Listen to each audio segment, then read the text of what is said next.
Lo, ito yung, kayo to no, account nyo to dati? Oo. Aba, ay nakita mo pala yung account ko nung mga panahong sikat pa ako sa TikTok. Nako, nung panahon. Sikat na sikat ako niyan. Oo nga po, inabalitaan ko kila mama eh, sikat nga daw po kayo dati kaya hinanap ko. Oh, Oh, ito pa yung huling upload nyo eh. Last 2023 pa. Ano to?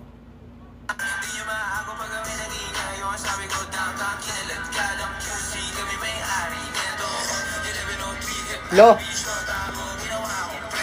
Uy, Lo. Lo. patayin mo! Nako, hindi ko mapigilan ang sarili ko. Okay ka lang ho kayo. Wala si Lolo. Wala pa rin kupas eh. Kagaling pa rin mag-TikTok. Ay, nako.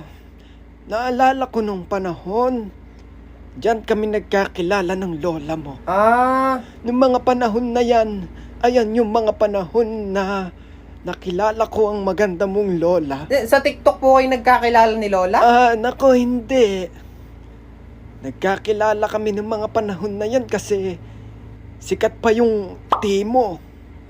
Sa Timo kami nagkakilala. Timo. Ay, nako, kung alam mo lang yung Timo, maraming magagandang babae doon. Mga chika bebe. Oh, doon kami nagkakilala nung mga panahon kasi na yon. Doon kami naghahanap ng mga magiging girlfriend ng mga lolo mo.